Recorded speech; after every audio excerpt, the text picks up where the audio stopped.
Welcome everyone to Color Commentary. We are your Pauper commentators, Michael Pechik and Adrian Gonzalez. How's it going, Adrian? Oh, good. Good. I'm glad. I got to pre-release this weekend. You got to go to a bachelor party. We're going to talk a little bit about something I experienced at the pre-release and segue that into Pauper. And before we take care of that, we got upkeep stuff to do. So starting things off, we are brought to you this week, as every week, in part by Original Magic Art. Original Magic Art has a variety of tokens, playmats, dice bags, and art prints from throughout the history of Magic and the world at large. So if you're looking to perhaps upgrade your Magic playing ambiance, they've got all sorts of cool stuff to make that happen. And as affiliates, you can either go to originalmagicart.store/commentary, spelled is the name of the podcast, or use the affiliate code commentary in all caps, again, spelled as it is in the name of the podcast, on checkout, and you'll receive $10% off your order, and we'll get a little bit of a kickback. So you're helping support the show, and you're getting really solid products at a cheaper price. So one last time, either originalmagicart.store/commentary or the coupon code commentary in all caps on checkout. Adrian, what do you have for us? Well, just as we are brought in part by Original Magic Art, we are also brought in part from listeners like you. You too can subscribe to our Patreon for just as little as $1 per episode, and you can listen to the full show, including our pre and post shows, as well as get access to our super sweet Patreon exclusive Discord channel, where it is always a party.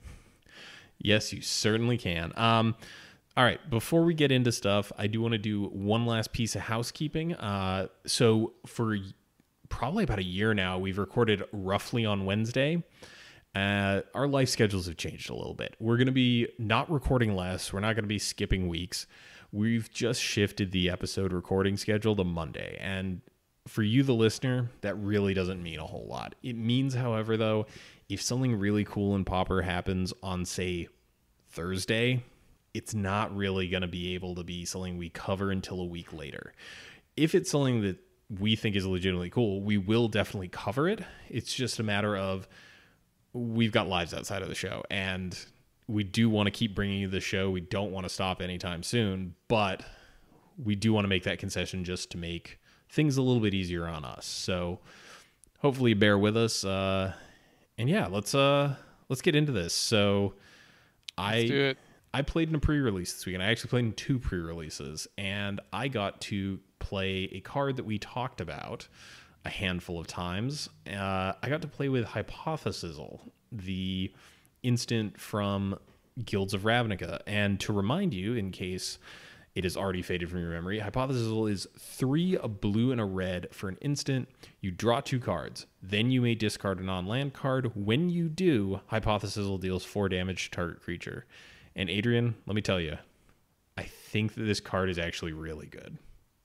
Oh, yeah? It costs 5 mana, Mike. How do you justify that? So every time I cast this, I legitimately had a decision to make, where sometimes having it as a removal spell was really good, and other times it was just like, rip 2 cards. Oh, okay, this solves the problem at hand anyway. I can just keep these. The fact that it's templated the way it is as a reflexive trigger makes it a really versatile spell, and there has been a pretty decently long history of an amorphous blue-red control deck in Pauper, some variant of that. And we're not talking about Izzet Delver, but today we are going to be talking about a blue-red control deck from recent history. And we're going to sort of talk about theory behind this style of control deck, why you might want to play this, other cards you might want to play that aren't in the exact list that we covered, all that fun stuff. That sounds like a great time. Sure does. So I'm going to start us off in this deck tech. First off, with our creatures for this list. And this is a list from the 26th, from the league results. Of September. 26th of September. Yes, thank you. Hey, we are already in October. How time flies. And starting things off with the creatures, we have 4 copies of Augur of Bolus, which is 1 and a blue for 1/3. When it ETBs, you get to look at the top 3 cards of your library. You may reveal an instant or sorcery from among them and put it into your hand. The rest go to the bottom of your library in a random order. Adrian, thoughts on this thing? It's a pretty good card. It's a staple of the format now. It gets played in a lot of blue decks. It's especially good in a deck like this where you're trying to hit part of you have a lot of instants and sorceries that you can potentially hit. It's also really good at Delver. Yeah. I think it's really what pushed Delver over the edge. It's just strong. It's good against aggro decks. It helps you find what you need. If you rip a gush off of it, wow, I can't talk. That's just like one of the best things I think you can do. Yeah, and to supplement that, this deck is also running 3 of Augur of Bolas's predecessor, Seagate Oracle. Seagate Oracle is 2 and a blue for a 1/3 as well. And when it enters the battlefield, instead of looking at the top 3, you look at the top 2. One of them goes into your hand, the other goes to the bottom of your library. And back when Augur was first previewed, there was a bit of debate on our show as to whether or not Augur was actually better than Seagate Oracle. And I guess, has your opinion on that changed at all? Yeah, I think that Seagate Oracle is just a lot more niche. It goes into a different type of deck. This deck is probably fine. Really, the reason that we thought it wasn't going to be strictly better is because Seagate Oracle can get you a land, and it always gets you a card, whereas Augur can potentially whiff. But I think overall, Augur is the stronger card, but Seagate Oracle still fills a good role. And I think the big difference is that Augur of Bolas asks a little bit more of a deck builder. You do have to have enough density of sorceries and instants to somewhat reliably hit off of it, but it turns out that cost is a lot lower than I think we initially thought it would be. Right. Continuing on our quest to cast a bunch of spells, we've got 3 copies of our Chaomancer, 2 blue for a 1/2. When it enters the battlefield, return target instant or sorcery card from your graveyard to your hand. And for once, it's in a deck that doesn't super abuse the Ghostly Flicker loop. It does, but have it does too. have it. Yeah. But like, it's not an all-in kind of Ghostly Flicker style deck. You're just kind of you're gonna get incremental value. And then rounding out the creature suite, 4 copies of Muldrifter, because this is a non-aggro blue deck, so of course it has Muldrifter in it. All right, so this creature suite is pretty minimal, and I guess, do you have any thoughts or feelings on this? Would you like to see more? Would you like to see less? Is there any sort of thing that you think this is missing? I think it's running the correct creatures for a deck in this vein. I like that it doesn't have Delver. Some of the other Izzet lists from before Izzet Delver really took off were running like a fairy, like they weren't running Delver, but they were playing like Spellstutter Sprite and Ninja the Deep Hours. But this deck is a lot more defensive than that deck. Ninja really wants you to be on the offensive. So I think we're just seeing a collection of blue creatures that really indicate that this is a much more defensive deck is what I'm trying to get at. Yeah, and I think that's a fine thing. Now, maybe we should address this later, but there is the option of our Chaomancer versus Mnemonic Wall, and I mean, I guess 5 is more than 4, but can you really think of a reason you'd want the Archaeomancer here over the wall? I really just think it's because it costs less. I don't really see another reason. Yeah, fair enough. All right, so let's actually get into the spells, because 2 out of the 4 different types of creatures in this deck interact with them. So we've got to know what we're doing here. So starting things off, we've got 7 cantrips here. We've got 4 copies of Preordain, blue, scry 2, draw a card, and then 3 copies of Brainstorm, which is an instant. You draw 3 and then put 2 cards from your hand back on top of your library. And this just feels solid, right? Notably absent is Ponder, which I think might be a little bit better than Brainstorm, because it is also good with the fetch effects. So I'm not 100% sold on the Brainstorms. All right. Do you not think that this deck is going to gain some value by being able to play at instant speed a little bit more heavily? I just think that the strength of Ponder is a lot higher than the strength of Brainstorm and Popper specifically. All right, that's a fair stance to take. Then in terms of ways to interact with stuff on the stack, we have 5 different counterspells. We have 4 counterspell, the traditional blue counter spell, and then we have 1 copy of Prohibit, 1 in a blue for an instant with Kicker of 2. Counter a spell if its converted mana cost is 2 or less. If you paid the Kicker cost, counter that spell if its converted mana cost is 4 or less. It's a great card. It is a great card, and I think it's worth like discussing why. So Prohibit on face value looks kind of like a worse counterspell, but maybe you could cue some of the listeners at home in as to why you would want to run this as counterspell number 5. Well, at 1 and U, it's pretty versatile. And then, I don't know, it's just really versatile. Most of the stuff you want to counter doesn't cost a whole big lot anyway. And so the fact that you can just play it for 1 U, I think, is really why it's so strong.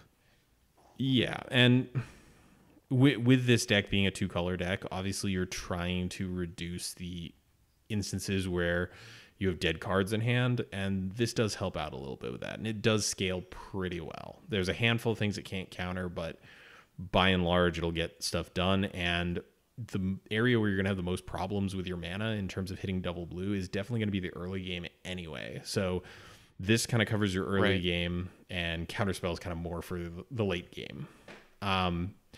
Moving on from there, let's talk about some burn here. So we've got 1 copy of Firebolt, red for a sorcery, deals 2 damage to target creature player, flashback for 4 and a red. And Adrian, you've cast this spell fairly frequently. How big a fan are you of it here? I think it's good. Really, it can go face if necessary, but just the fact that it can 2-for-1 your opponent on creatures is what is so appealing about the card. Yeah, and this is kind of an eternal favorite for the format, and I will say it is very satisfying to have in your deck. Just that little bit of late game utility is really nice. We then have 3 copies of Flame Slash for 4 damage to target creature or player at sorcery speed for a red mana. And this is just creature interaction, plain and simple, right? Yeah. Then we've got pretty good. 3 copies of Lightning Bolt, which is a red for an instant, deals 3 damage to target creature or player. Again, as you mentioned, it gives you the opportunity to go face. Yeah. And one thing that you can do is you can continue, like if you have 2 Archaeomancers, Bolt, and Ghostly Flicker, you can just continuously buy back your Lightning Bolt. Yeah, and I'm assuming that is one of the ways in which this deck actually wins. And then rounding out our burn suite, we have 1 copy of Harvest Pyre, which is 1 and a red for an instant as an additional cost to cast it. Exile X cards from your graveyard. It deals X damage to target creature. What are your thoughts on this? I've seen it as a 1-of before in some decks. In this deck, it seems okay, just because you're going to be cantripping so much. But I think it's good as a 1-of. I don't think you really want more than that. Yeah, and I think specifically also the fact that this deck does utilize its graveyard with the Archaeomancers, and you do have a couple of flashback spells, but I think by and large a lot of the stuff that hits the bin in this deck is just going to stay there otherwise. So it's nice to have an out to something like a Gurmag Angler that your opponent manages to resolve. And then rounding out our assorted... Oh, one more burn spell. We do have Elic Trickery, which, it's here. For better or for worse. It's like... We live in an era where that is just a main deck 1-of for any sort of control deck. Did you mention Deep Analysis too? No, I did not. One of our last cards is Deep Analysis, which is 3 and a blue for a sorcery. Target player draws 2 cards, and then it flashes back for 1 and a blue and pay 3 life. And this is one that we've both cast a fair amount. It's a good card. Yeah, it's again just very solid for what it costs and gets the job done. And I think that's kind of what this deck is aiming to do. And then rounding out our spell suite, we have 2 copies of Ghostly Flicker. Because we've got Archaeomancer, we might as well free roll a couple of Ghostly Flickers. So I guess I may have been a little bit misleading with saying that this isn't a deck aiming to abuse Ghostly Flicker, because as we go, I'm starting to realize that there are not many ways to actually win outside of beating in with Muldrifter or looping a Lightning Bolt. That can still get the job done, though. It can certainly get the job done. I just wanted to be clear for clarity's sake. All right, so we've seen what this deck is aiming to do. Let's quickly cover the land base. and then the sideboard, and then we can sort of talk about the design space for these blue-red control decks and sort of things that these decks are trying to do, how they're trying to actually win games.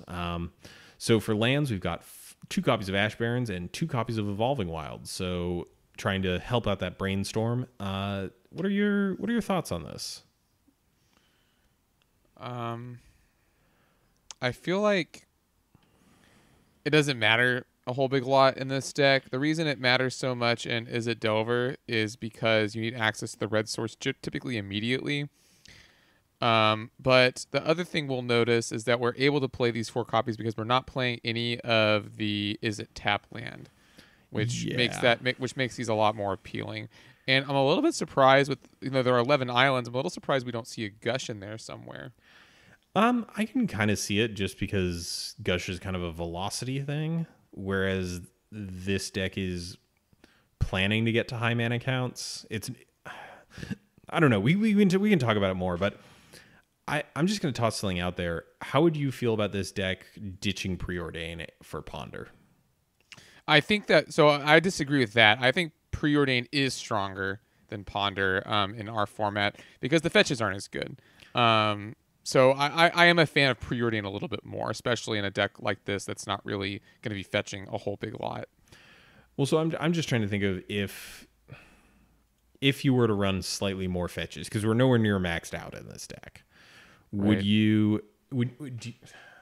I can see where you're coming from. I feel like I would cut the Brainstorms before I would cut the Preordains, no matter what. Even if we went up to like 8 fetches, okay, which I think would be very extreme, I think we would cut the Brainstorms first. All right. So we've also got 3 Izzet Boilerworks, the red blue bounce land. We've got 1 copy of Radiant Fountain, 11 snow-covered islands, and 3 snow-covered mountains for no snow value, but just there for style. For the bluff. Yeah, I do think, that at this point in the metagame that the snow-covered lands do actually represent a decent edge in terms of like opponent potentially slightly misgauging the situation. Let's talk about Radiant Fountain though. Are you okay with it in this list? Yeah, it seems like you're not going to get a whole lot of value off of it just with the 2 bounce lands, the 3 bounce lands. That might be a little bit better. It's all right. I think that as a one of, it's fine. We have just enough colored mana to probably make that work. All right, fair enough. So let's quickly breeze through this sideboard so we can actually discuss this deck. So 1 extra copy of Electrickery, 2 copies of Gorilla Shaman, 4 Hydroblast, 4 Pyroblast, 2 Relic of Progenitus, and 2 Serrated Arrows.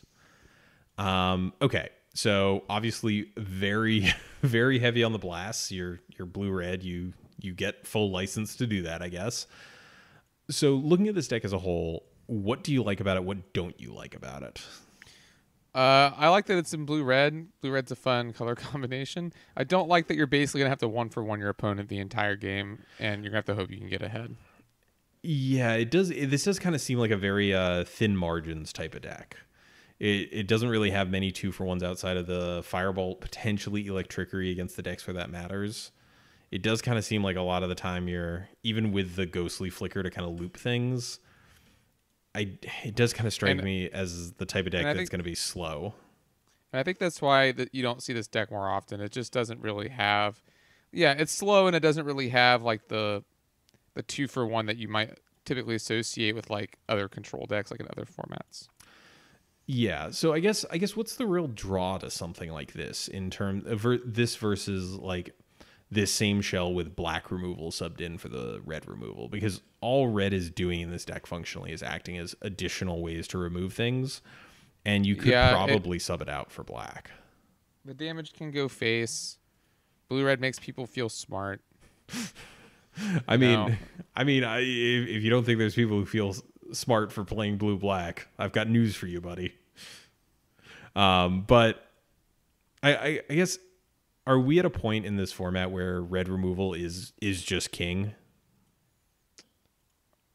Yeah, I think so. I mean, it's not super good against Tribe, but that must be what the serrated arrows are for. Yeah. I mean, so we also like I pulled a couple of cards that I think might be able to be sort of jammed in here. So obviously when we started this off, we were talking about Hypothesizal, and I think that that's a card that could probably fit into this deck somewhere. This style of deck, just being able to have either the 5 mana inspiration effect or being able to have 5 mana draw a card, kill a thing, especially since you already have the Archaeomancers to get back one of your non-land cards. It feels like a decent fit for that. And in terms of other stuff, we also grabbed, I've got a couple of cards here. How would you feel about playing Jilt in this? Jilt is 1 and a blue for an instant with kicker of 1 and a red. Return target creature to its owner's hand. If you paid Jilt's kicker cost, it deals 2 damage to another target creature. I like Jilt. We just talked about the 2-for-1 thing. I could see so Harvest Pyre is good because it can kill Gurmag Anglers. That's like the other secret mode I forgot to mention earlier. Jilt is good against smaller creatures, so I kind of like that. But I guess it's also good against Gurmag Angler because you can just bounce it. Well, that's what I was gonna say. Is if your opponent has a Gurmag Angler and something small, like let's say Delver of Secrets, yeah. Like this lines up pretty decently against that. You can also use Jilt in a pinch to save your own creature. That is true. Like that, there is that other secret mode. It's a versatile card. And we've talked about it before on the show back when we had the maybe board as a section. This is definitely one that came up as a potential one. So if you were going to run Jilt, what would you be considering cutting out of this list as it stands? I think the Harvest Pyre. Just like a 1-for-1 harvest Pyre out, 1 Jilt in. Yeah, I think that's probably a meta call. Yeah, because it's also really good against elves, like bounce Elvish Vanguard, deal 2 damage to something, bounce lethal. Yeah, so I don't know. All right, now the next one I want to hit you with is Desperate Ravings. So Desperate Ravings is 1 and a red for an instant, draw 2 cards, then discard a card at random, flashback 2 and a blue. And so this one's a little bit harder to put in here. It's a little bit harder, but I think the parallel between this and Deep Analysis is worth exploring. Okay, go ahead. So they're both double use draw 2s, and yes, Desperate Ravings has a very significant downside in the discard a card at random, but I think the fact that like you are playing a deck that has ways to recur a lot of the cards that it really cares about, I think that having this in your hand as like your turn 2 play is kind of reasonable. It also lets you keep up a counterspell. Like if you go island, mountain, pass turn, and like have this and prohibit, I might maybe at that point advocate leaning more into easier to cast counterspells. Like more prohibits or condescends. Or... I was gonna actually recommend Condescend, because this isn't a Tron deck, like this is a deck that if it's doing its thing, it wants to go late. And Pauper is a format where people just play on curve a decent amount of the time, and you can really kind of punish that with Condescend. So Desperate Ravings. Do you think that this is just me being absolutely off kilter, and this is in no way comparable to Deep Analysis, or do you think that they're selling here? Mike, I mean, you're definitely off kilter, but it's probably fine. I do like that you can cast it a lot earlier. Well, you can cast it a lot earlier. You can cast it at instant speed, and that's the one thing this deck I think would just benefit from being Drago. I think so. You want to up the instance. In fact, I think all the cards that you recommend we talk about are instants. Yeah, I mean, so if you're planning to play a late game and you're already planning to be reactive, it just feels like you'd want to be as reactive as possible. And like, this isn't a deck that's completely sorcery speed as it stands, but having so out of 24 spells, 3, 4, 8, 9 of them, so over a third of them are sorcery speed. I wouldn't mind like upping that a little bit, just so that you have something to do with your mana when you pass the turn. That's fair. So with these decks, I guess we talked about Jilt, which is kind of more of a tempo-ish card. I guess where's kind of that line for you between this is a tempo deck and this is a control deck? And I think Jilt is pretty solidly a control card. Like, I get what you mean by tempo, but like it doesn't mean that the deck, like the control deck, can have cards like that in it. I would say it would become more of a tempo deck if you were actually going to start playing Delver. Okay, that's fair. I can see that because this isn't a deck that ever really presents a clear and present threat. Right. Now, another thing that I'm kind of shocked by, I don't know if you noticed this. There's no capsize in here, and this list feels. I'm not going to say that it's like empirically correct to play capsize, but this feels like the type of deck that would play capsize. Yeah, I agree. I think that what we're getting at too is like there's so many fun ofs we could play that we might just start diluting the deck a little bit too much. Maybe in a different format, a different environment. I mean, you would play the capsize over like the Electricity or something. And also, because that's an appeal of the deck is the meta calls. Go ahead, sorry. Yeah, and I think having another sort of quote unquote inevitable way to win the game is something that this deck could probably stand to have. Archaeomancer is not the most difficult thing in the world to interact with, and does kind of put you in some awkward situations if too many of them die. But I guess the other thing that I was thinking about was we've got the snow-covered lands, and we've got no Scred. Now, yes, we only have 14 snow-covered basics. Do you think that Flame Slash is better than Scred in this deck? And that's a tricky and somewhat loaded question.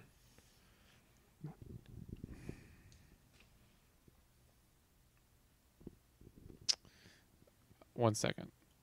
I need to check something. I'm going to check the land count in Izzet Delver. Izzet Delver plays 18 lands, 11 of which are snow-covered. This deck plays 14 snow-covered. So, no, I guess Scred might be a little bit better.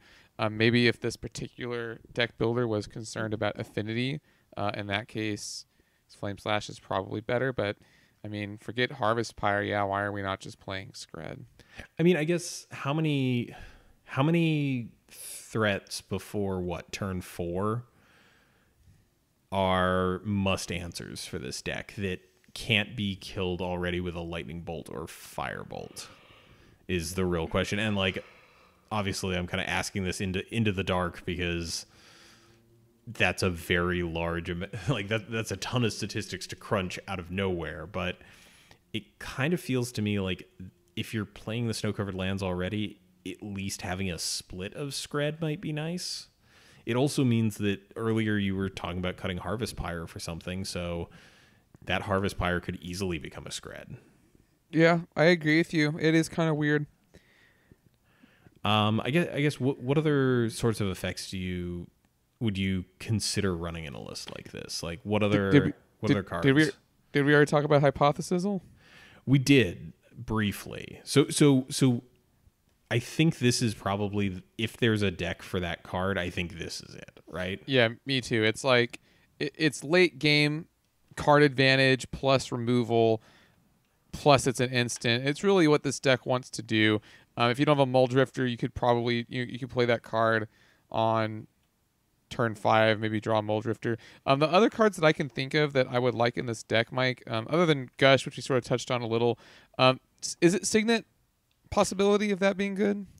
Okay, so you're just thinking being able to ramp into stuff a little bit quicker? Yeah, and then there was one other card, Snap. What do you think of Snap? I guess... all right.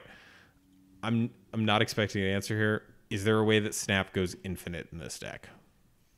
I don't think that you can, not without a creature that would let you untap the lands. Okay, because yeah, even with two snow-covered land, two Karus, if you snap something, there's just flicker. No way to... Okay, yeah. Well, yeah. I'm trying to figure out like if I have two Archaeomancers and I ghostly flicker, I don't think there's a way for me to go up on mana with Snap, right? I don't think so. Okay, good. I'm sure someone will let us know how we screwed this up, but Borked it. I'm pretty sure you can't go infinite with Snap in this deck. So I guess with Snap, what's the argument for that? Is it just the fact that you're already playing Karuz and there's value to be gained there? Yeah, you're already playing Karuz. I mean, you can Snap and then do an instant at the end of your opponent's turn. I don't know. That's probably a little too cute, but I just thought of it. And also I'm looking at the sideboard. So there's 4 Hydroblast, 4 Pyroblast. Yes, Blue-Red Delver is currently pretty good in the metagame. Tron's doing pretty solidly as well. Do you think it's right to play the full 2 play sets, or would you like to see some sort of other cheap interaction in the board? I kind of wish one of the Hydroblasts maybe or one of the Pyroblasts was a Dispel. Yeah, that's kind of where I was leaning as well. Or maybe like it's not the greatest, but like some amount of Spell Pierce. Just to kind of... Yeah, I think I like the spell a little bit better. But yeah, 4 Hydro, 4 Pyro, I mean, that's kind of hedging your bets against the format. Like, those are probably good against like 90% of the decks you're going to play, except for like Elves. But you have so much main deck removal.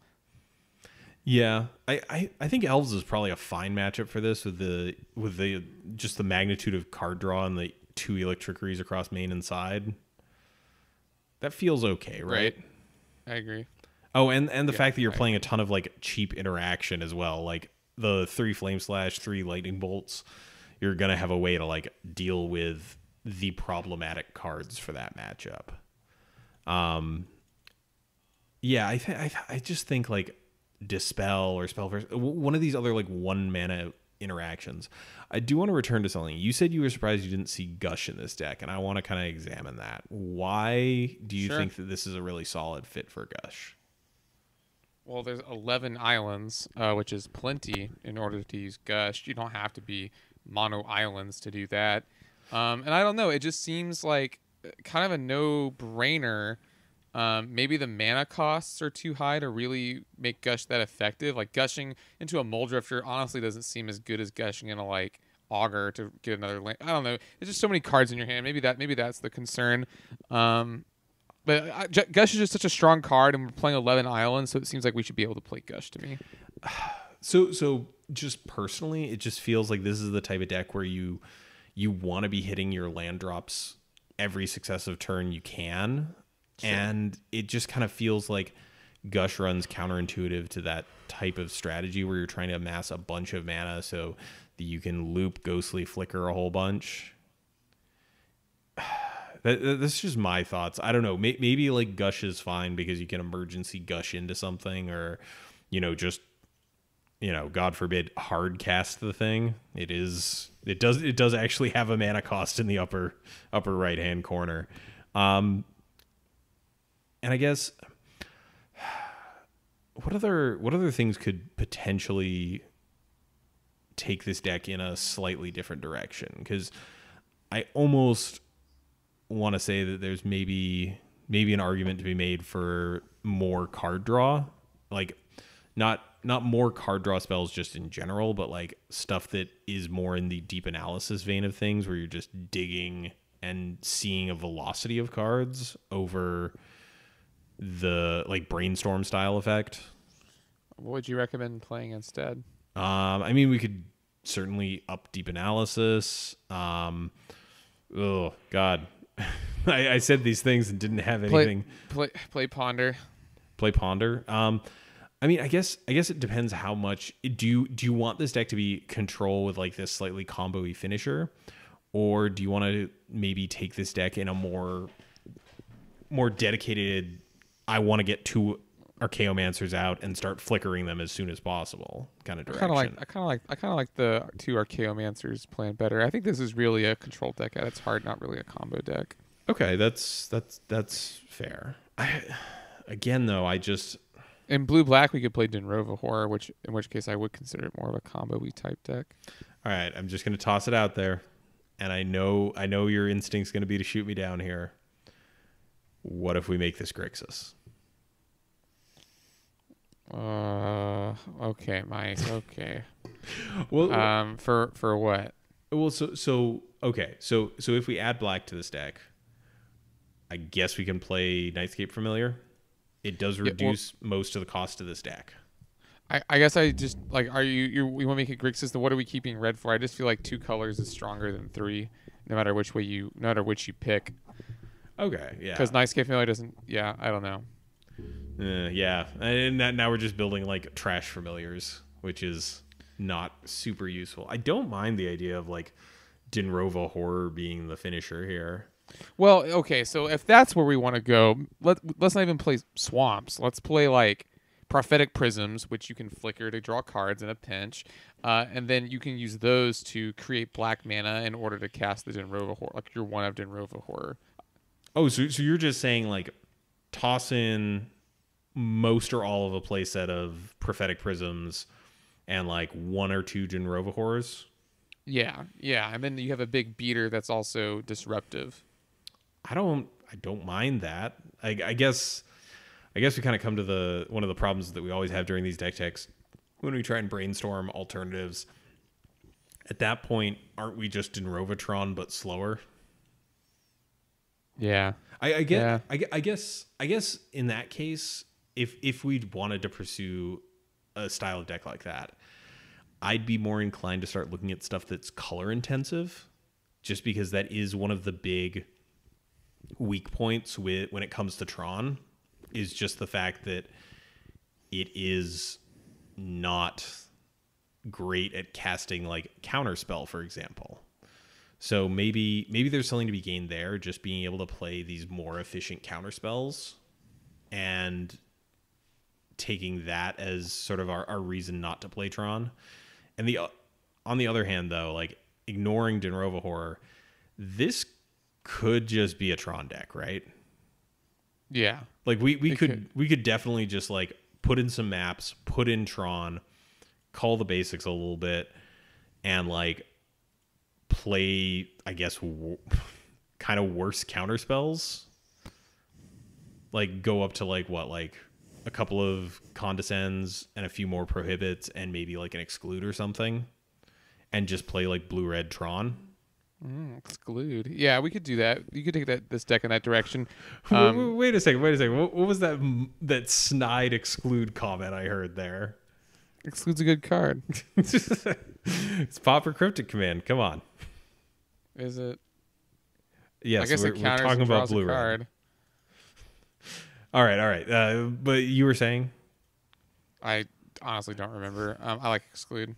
I like the idea of adding exclude. That's another deck card that you could just add to this deck. Yeah, this is definitely like one of that kind of type of list where you could toolbox this to the end of time. Like if you want to get really meta, I feel like these 24 spells could become like 15 or 16 different spells, and most of them are one-ofs.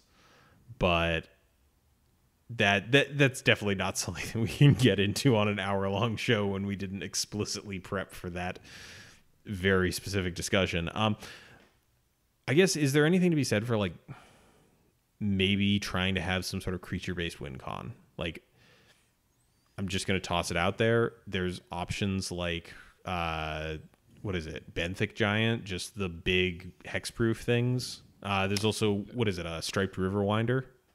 Yeah, I like Striped Riverwinder a little bit more than Benthic Giant. But I think that this deck kind of just has to beat in with the Muldrifters. It's looking to like 1-for-1 until it can land a Muldrifter, draw 2 cards, and then be ahead on the 1-for-1s. Actually, now you just reminded me of something. How would you feel about running like a one of Arc Lightning here? Arc Lightning is 2 and a red for a sorcery. Deal 3 damage to to up to 3 creatures or players, divided as you choose. How do you feel about that? I do like that card. What would you cut? The Electrickery, maybe? I'd still want the Electrickery just because this, like, you've got 14 creatures in this deck. Most of them cost more than 3. I feel like you need Electrickery to hedge against elves.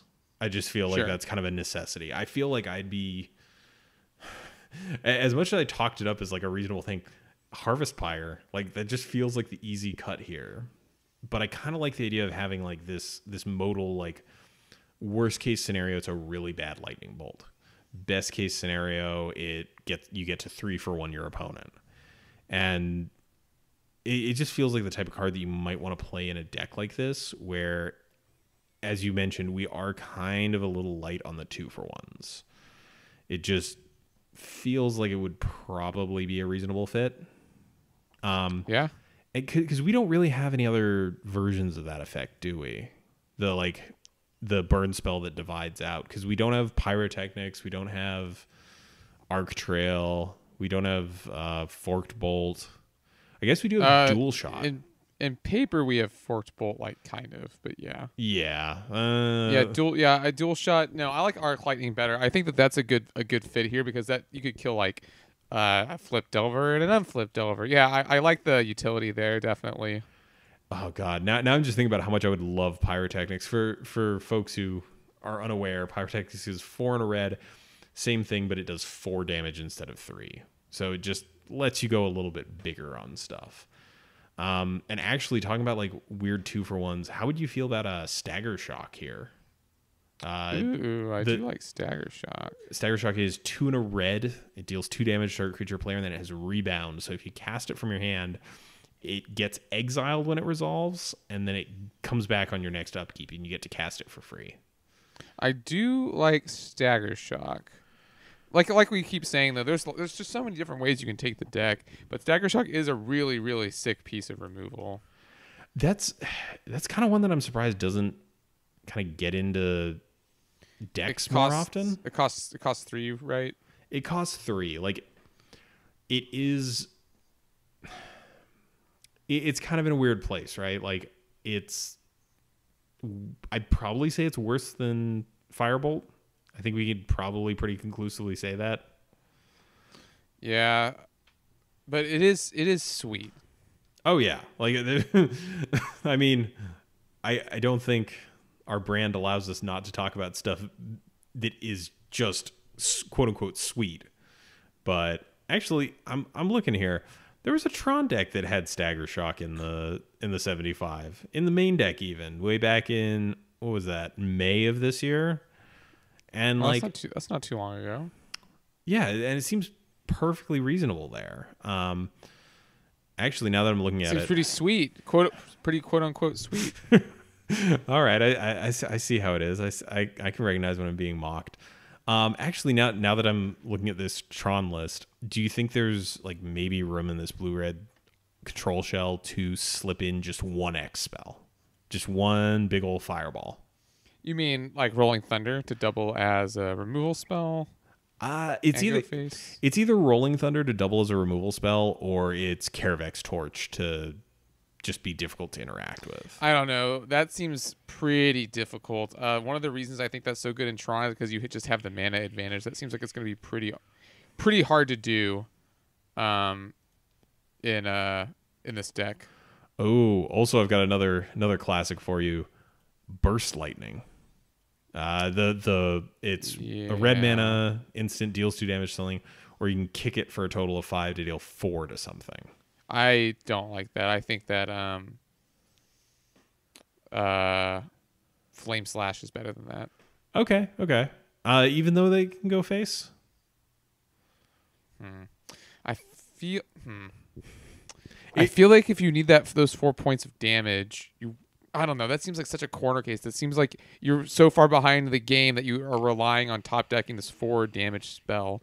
Like that just doesn't seem like you were in a good spot. But I see what you mean. It's good for like catching up.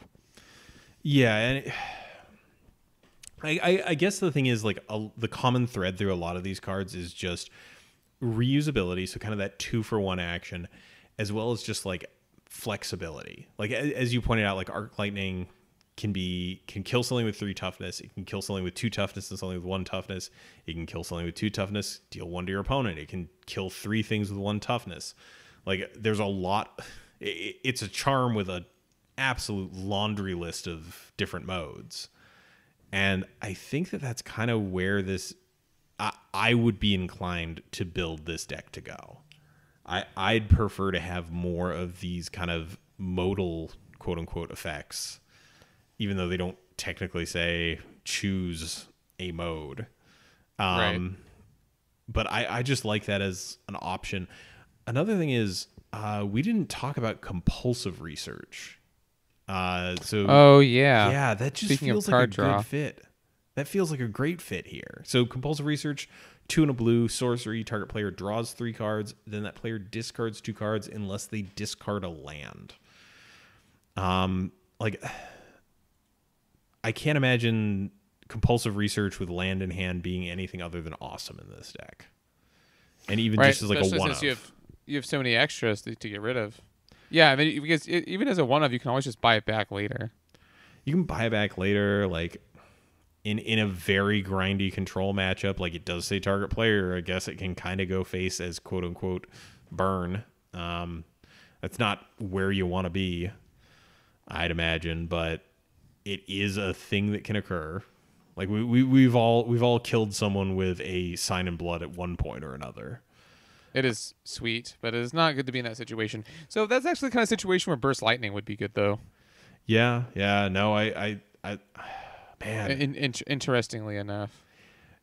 Yeah, this is just one of those cases where like this is an archetype that you could go incredibly deep on, and I think that's what kind of drew me to have this to want to have this discussion. Is Hypothesizel is a card that is 5 mana and completely ridiculous and has a convoluted play pattern to the point where I was very thankful that no one needed it explained to them at the pre-release because people made a big deal about how weird it was.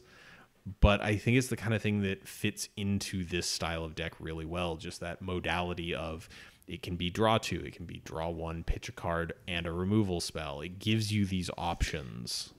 Yeah, and I mean, you should try it out. You should take it in paper. You should play this deck in paper. That's my opinion. I kind of want to. Also, so there's when it comes to like the splittable damage spells, would you rather run Dual Shot, which is 1 red and it deals 2 damage divided between up to 2 creatures? Oh no, it's 1 damage to each of up to 2 creatures, or Twin Bolt, which is 1 and a red and it deals 2 damage divided as you choose between 1 or 2 target creatures or players. I think Twin Bolt's better. Okay, yeah. I was pretty much on board with that. If Fork Bolt was part of the Magic Online metagame, I'd think that would be a little bit closer, I imagine. Yeah, it would be. But yeah, I do really like these style of decks. I have a certain fondness for them, as you know, every control deck is my baby. And I love them all equally. Wow, dude, if you love it so much, why don't you marry it? Because I'm like 90% sure that polygamy is still illegal. Don't quote me on that. I am not a lawyer, but yeah, I think. Do you think that this deck could be an actual like quote unquote tiered deck? I think that there are some shortcomings that we've discussed on the show, but clearly the deck can 5-0, so I don't think it's bad, but tier 1 might be a bit of a stretch. Okay. Do you think that if we saw a printing of a card that was a clear, really efficient 2-for-1 in red, something in the vein of like what is that card? It's from Mirrodin Besieged. I'm